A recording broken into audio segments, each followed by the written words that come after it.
තියෙන ඇතරම මේ කලින් පාර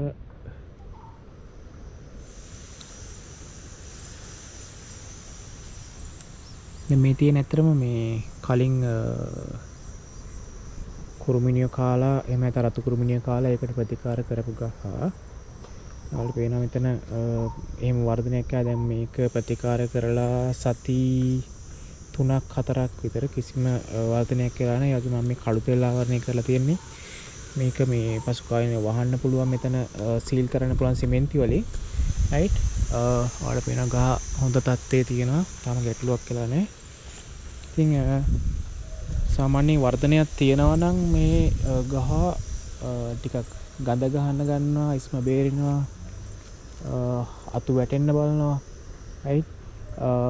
ඒ වගේ තමයි තියෙන්නේ. ඉතින් මම පෙන්නන්නම් මගේ කලින් මෙහෙම බේර ගන්න බැරි වෙච්ච ගහක් තියෙනවා. ඉතින් ඒක මොන වගේද දැන් තත්ත්වය මොකක්ද කියලා ඒකේ ඒක පෙන්නන්න කලින් ඔයාලා පෙන්නන්න මගේ වගාව පොඩ්ඩක් මෙතන බැලුවොත් මේ සාමාන්‍යයෙන් අවුරුදු 3ක වගේ පැලයක් තියෙනවා. ඔයාලා බැලුවොත් පේනවා මේකේ අලුතින් හැදීගෙන ඉන්නේ තැඹිලි මල්. ඊළඟට මෙතන බැලුවොත් ඔයාලා කොච්චර හොඳට හැදලා තියෙනවද කියලා මෙන්න මේ තැඹිලි ගහේ අස්වැන්න.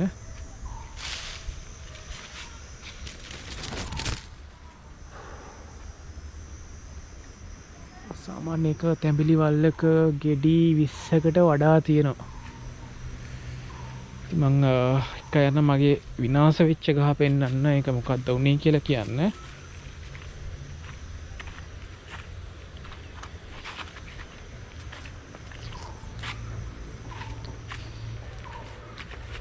ආයකට යන්න කලින් මේ තියෙන මගේ තවත් තැඹිලි ගහක් හොඳට ගෙඩි හදිච්ච. ඉතින් මේකේ මුලදී ගෙඩි 2යි 3යි වගේ ආවේ. ඊපස්සේ නමුත් මම මේකට පොහොර දැම්මා සහ වතුර ටිකක් හොඳට සප්පායම් කරා. දැන් ගහේ වල පේන හොඳට මල් හැදීගෙන ඉන්නේ. right බඩලු පේනවනේ. ඒ වගේ මේ තියෙන්නේ මුල් කාලේ රතු කුරුමිනි හානිය සිද්ධ වෙලා ඒකට ප්‍රතිකාර කරපු ගහක්. ඉතින් මේ පල්ලෙහා බැලුවොත් ඔයාලා පේනවා මෙන්න මෙතන මේ මම පස් වලින් තමයි මේක වහලා තියෙන සිමෙන්ති වලින් මේක වහන්න ඕනේ. මේ ඇතුළට කාලා කියලා තිබේ. ඒකට මේක බේරගත්තෙත් vertigo පැකට් 3ක් විතර දාලා තමයි මේක බේරගත්තේ. ඉතින් තැඹිලි විතරක්ම නෙමෙයි මම අතරමැදි වගාවක් විදියට මේක ඇතුළේ දැන් කහ වගාවක් කරගෙන යන ගමන් වල බලුවක් පේනවා මේ කහ වගාවක් යනවා. ඉතින් මේ තියෙන්නේ හොඳ සරුවට හැදීගෙන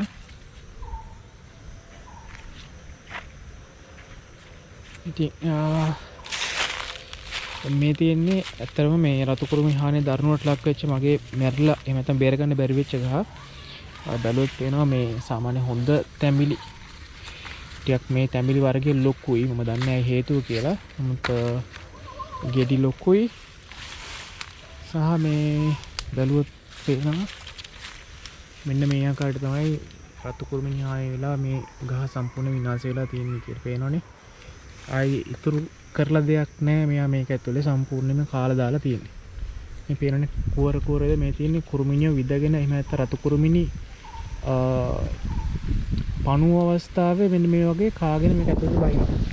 මේ යටිටත් බහැලා තියෙන්නේ. මම මේ කළු තෙල් දාලා පුළුවන් තරම් බේර ගන්න බැලුවා. vertigo දාලා කළු තෙල් දාලා බේර ගන්න බැලුවා. නමුත් කාලා ඉවරයි. මොකද මේ ගහේ ගත්තොත් මේ ලක්ෂණ මම දකිනකොට සාමාන්‍ය මාස 3ක් විතර පරක්කු වෙලා. ඒක දැක්කෙත් මෙන්න මේ වගේ තැඹිලි කෙඩි හැදිච්ච තැනක කළු වෙලා තිබ්බා. ඒකට එතන බලනකොට අත්තක් පැරිලා ඒ අත්ත අස්සෙන් මේ තමයි රතු කුරුමිනිය බහැලා තිබ්බේ. ඒ කියන්නේ මේ සමහර මේ තැඹිලි අතු හිටපු ගමන් පැලෙනවා. මේ අගිසි වලින්. එතකොට ඒවට සාමාන්‍ය අවධානයෙන් ඉඳලා ඒ තැන් පොඩ්ඩක් නිරීක්ෂණය කරලා ඒ තැන් වල පිච්චිච්ච ඔයිල් වගේ සාමාන්‍යයෙන් ගෑවොත් ඔයාලට බේර ගන්න පුළුවන් වගේ ගහ. නැත්තම් ඒ තැන් වලින් සාමාන්‍යයෙන් කුරුමිනිය බහින නැත්නම් රතු කුරුමිනිය ඇතුළට බහිනවා. ඉතින් ඊට පස්සේ ඉතින් ඔයා දැක්කේ නැත්තම් වගාව නිරීක්ෂණය කරේ නැත්තම් සතියක සැරයක්වත් ඔයාලට ඉතින් වගාව බේර ගන්න බැරි වෙයි. ඉතින් අපරාධේ අවුරුදු ගාණක් මහන්සිලා හදපු ගහක් එකපාර අර වගේ විනාශයක් දැක්කම ඊතරකින් ලොකු දුකක් එනවා. ඉතින් මේ බලන්න මේ තැඹිලි ගහ ගත්තත් මේකෙත් මේ මලකට ඇවිල්ලා තිබ්බා මේ කළු කුරුමිනියා. ඉතින් ඒකෙත් කොහොමද මම බේරගත්තා. ඒකට ඕනි කළු තෙල්ලෙන් පොඩ්ඩක් ගාලා එතනින් කුරුමිනිය අයින් කරගත්තා. මේ තියෙනෙත් ඒ වගේම මල් පීදෙන එකක්. ඉතින් මේ ටික තමයි ඉතින් මගේ දැනට තැඹිලි වගාවේ විස්තර. මම ඊළඟ වීඩියෝ එකකින් දාන්නම් කොහොමද මම ටිකක් වැඩි අස්සන්නක් එන විදියට මෙන්න මේ ආකාරයට යොදාගත්තු පොහොර මොනවද කියලා. වාගේ ගෙඩියෙන් නැත්තම් ගෙඩි එන්නේ කොහොමද, මොන පොහොරෙන්ද ගෙඩි ගන්න පුළුවන් කියලා මම ඊළඟ වීඩියෝ එකෙන් ඔයාලට පැහැදිලි කරන්නම්.